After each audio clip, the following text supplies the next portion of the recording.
Tuesday of Holy Week is a day that we can often overlook or bypass fairly easily, but in Mark's Gospel at least, Tuesday is a very full day. Mark devotes 115 verses to the Tuesday of Holy Week, which is more verses than he gives to Maundy Thursday and Good Friday combined.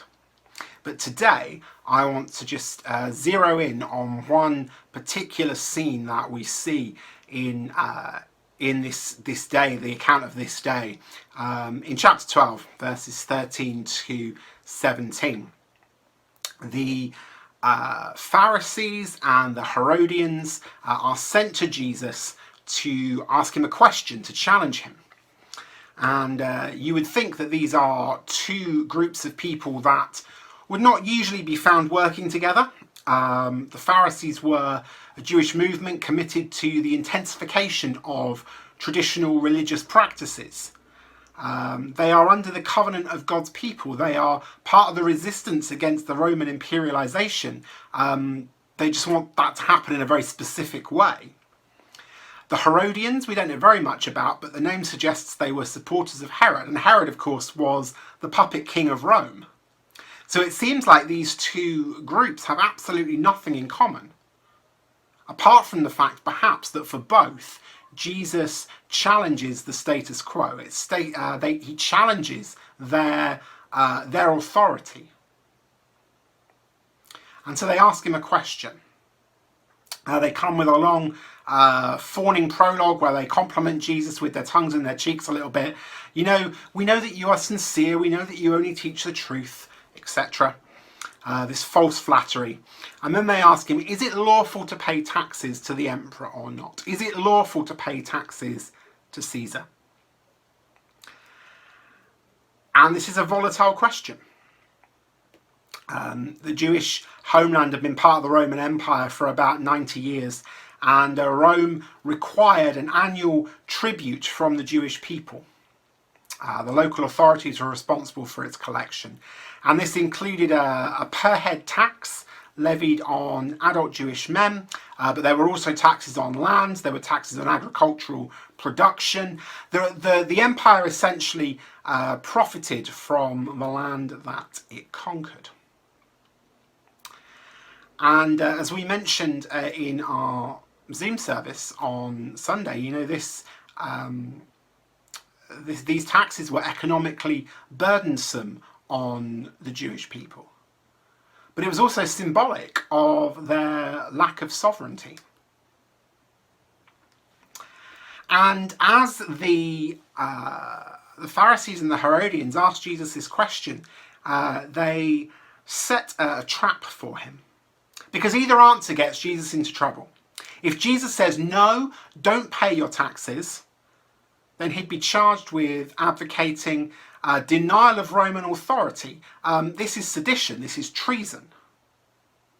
But if he answers yes, he risks discrediting himself with the crowd because for both economic and religious reasons, they resent the Roman rule. And maybe that was the point of the question, to try and separate Jesus by cornering him into making an unpopular response. But Jesus doesn't answer the question. Instead, he asks to see a denarius. Now, the denarius was a silver coin. It was equal to about one day's wages. And his interrogators produce one, and Jesus looks at it and asks them a question in return. Whose head is this? Whose title? Whose image and inscription are on the coin? And they respond, well, it's the emperor's. But as soon as Jesus makes his questioners disclose to the crowd they are carrying a coin with Caesar's image on it, they lose their credibility. Because there are two types of coin. There is the Roman currency and there is the Jewish currency. Jewish currency doesn't have any human or animal images on it. There is a prohibition against this in the early law. So most Jews wouldn't even countenance carrying the Roman currency. And yet the Pharisees in the story do. The coin they produced not only carries the image of Caesar, but it also carries the standard inscription that heralds Caesar as both divine and the Son of God. And so before he even utters his famous response to this question, Jesus has already won the encounter. He's discredited his questioners. But then he does answer. He responds, "Give to Caesar what is Caesar's." In other words, it's his coin, give it back to him. And the beauty of this response is that it's the implication behind it. Because he says, give to Caesar what is Caesar's, which can be interpreted as saying, absolutely, yes, pay the tax, but without going so far as saying you need to submit to Roman authority.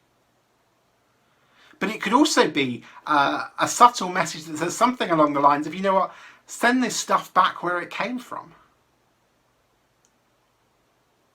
And then he adds, give to God the things that are God's. Since the denarius bears Caesar's image, we should return it to him.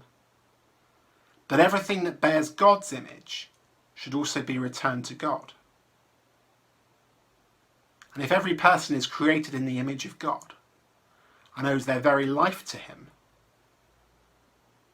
then all our lives should be given back to God.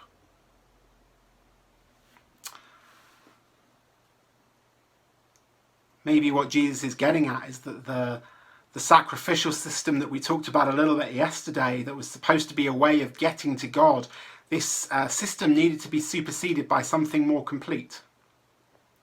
A system that didn't revolve around rituals and practices, but one that revolved around a heartfelt response to all that God is and was and all that he's doing. So yes, this isn't a question so much of religion versus state. Give to Caesar what is Caesar's. Pay your taxes, as you should.